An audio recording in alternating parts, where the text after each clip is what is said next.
தேவனுக்கே துதி கணம் மகிமை உண்டாவதாக. அன்பான யூடியூப், பேஸ்புக், வாட்ஸ்அப் நண்பர்களே, உங்கள் யாவரையும் ஆண்டவராக இயேசு கிறிஸ்து நாமத்தினாலே தேவக்கரம் ஊழியர்கள் சார்பாக வாரம் ஒரு செய்தி நிகழ்ச்சி உங்களை வாழ்த்தி வரவிருக்கிறேன். சந்தோஷமா இருக்கிறீங்களா?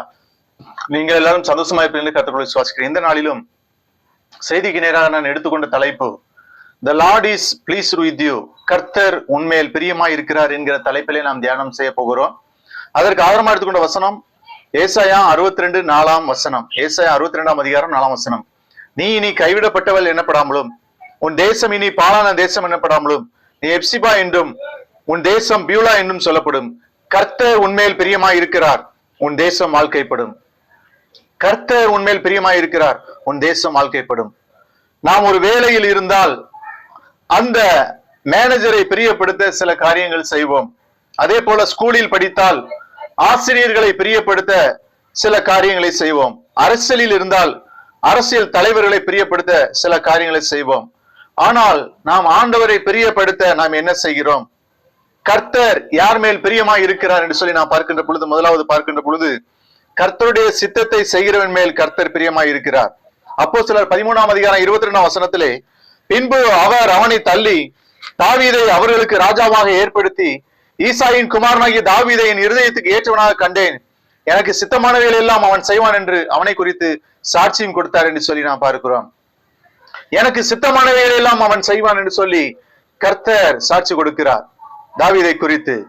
பிரியமானவர்களே, இன்றைக்கு நாம் கர்த்தருடைய சித்தத்தை செய்கிறவர்களாய் இருக்கிறோமா? இரண்டாவதாக, கர்த்தருடைய வேதத்தை நேசிக்கிறவர்களிடத்தில் கர்த்தர் பிரியமாய் இருக்கிறார். சங்கீதம் 1:2 கர்த்தருடைய வேதத்தில் பிரியமாய் இருந்து இரவும் பகலும் அவருடைய வேதத்தில் தியானமாய் இருக்கிற மனுஷன் பாக்கியவான் என்று சொல்லி நாம் பார்க்கிறோம். கர்த்தருடைய வேதத்தை நேசிக்க வேண்டும், கர்த்தருடைய வேதத்தை தியானிக்க வேண்டும்.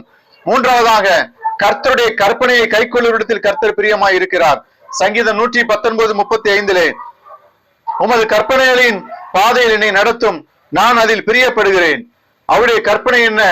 இயேசு அவனை நோக்கி மத்தேயு 22:37-39 பார்க்கும்போது இயேசு அவனை நோக்கி, உன் தேவனாகிய கர்த்தரிடத்தில் உன் முழு இருதயத்தோடும் முழு ஆத்மாவோடும் உன் முழு மனதோடு அன்பு கூறுவாயாக. இது முதலாம் பிரதான கற்பனை. எதற்கொப்பா இருக்கிற இரண்டாம் கற்பனை என்னவென்றால், உன்னிடத்தில் நீ அன்பு கூறுவது போல பிறனிடத்தில் அன்பு கூறுவாயாக. அப்ப ஆண்டவருடைய கற்பனை, உன்னை நேசிப்பது போல பிறனையும் நேசி, நீ உன் முழு இருதயத்தோடு ஆண்டவரை நீ அன்பு கூறுவாயா என்று சொல்லி நாம் பார்க்கிறோம். என் அன்புக்குரியவர்களே, அடுத்தபடியாக தேவன் நீதியிலும் நியாயத்திலும் பிரியப்படுகிறவர். சங்கீதம் 33:5 அவர் நீதியிலும் நியாயத்திலும் பிரியப்படுகிறார். நீதிமொழிகள் 11:1 கள்ள தராசு கர்த்தருக்கு அருவருப்பானது, சுமத்திரையான நிறைகள் அவருக்கு பிரியம். ஆண்டவராகிய இயேசு கிறிஸ்து நீதியிலும் நியாயத்திலும் பிரியப்படுகிற தேவன். நீதியோடு கூட நாம் நடக்க வேண்டும் என்று சொல்லி தேவன் விரும்புகிறார். அடுத்தபடியாக நல்லவர்களிடத்தில் தேவன் பிரியமாய் இருக்கிறார். சங்கீதம் 37:23 நல்ல மனுஷனுடைய நடைகள் கர்த்தரால் உறுதிப்படும், அவனுடைய வழியின் மேல் அவர் பிரியமாய் இருக்கிறார். நல்லவர்களிடத்திலே கர்த்தர் பிரியமாய் இருக்கிறார். நாம் நல்லவர்களாய் இருக்க வேண்டும், கெட்டவர்களாய் இருக்கக்கூடாது, பொல்லாதவர்களாய் இருக்கக்கூடாது. அடுத்தபடியாக உண்மை பேசுகிறவர்கள் கர்த்தர் பிரியமாய் இருக்கிறார்.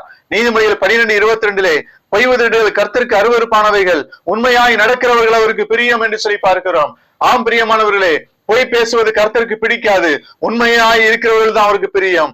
அடுத்தபடியாக ஆவிக்கேற்ற பலிகள் தேவனுக்கு பிரியம். 1 பேதுரு 2:5 ஜீவனுள்ள கற்களை போல ஆவிக்கேற்ற மாளிகையாகவும் இயேசு கிறிஸ்து மூலமாய் தேவனுக்கு பிரியமான ஆவிக்கேற்ற பலிகளை செலுத்தும்படிக்கு பரிசுத்த ஆசாரிய கூட்டமாக கட்டப்பட்டு வருகிறேன் என்று சொல்லி பார்க்கிறோம். ஆவிக்கேற்ற பலிகள், அதான் சோத்திர பலிகளை செலுத்துவது தேவனுக்கு பிரியமான காரியம். பிரியமானவர்களே, அடுத்தபடியாக உற்சாகமாய் கொடுக்கிற வேண்டத்தில் தேவன் பிரியமாய் இருக்கிறார். 2 கொரிந்தியர் 9:7 அவனவன் விசனமாயும் அல்ல கட்டாயமாயும் அல்ல தன் மனதில் நியமித்தபடியே கொடுக்க கடவன், உற்சாகமாய் கொடுக்கிற வேண்டத்தில் தேவன் பிரியமாய் இருக்கிறார். கொடுங்கள், அப்பொழுது உங்களுக்கு கூட கொடுக்கப்படும். நீங்கள் எவ்வளவுக்கு எவ்வளவு ஆண்டவருக்கு என்று கொடுக்கிறீர்களோ அவ்வளவுக்கு அவர் உங்களை ஆசீர்வதிப்பார். ஆகவே பிரியமானவர்களே, ஆண்டவருக்கு பிரியமாய் நடப்போம். கர்த்தர் நம்மை ஆசீர்வதிப்பார். அன்பின் ஆண்டவரே, வசனத்தை கிடைப்பதை ஆசீர்வதியும். இயேசு நாமத்தில் ஜெபிக்கிறோம் நல்ல பிதாவே. தேங்க்யூ.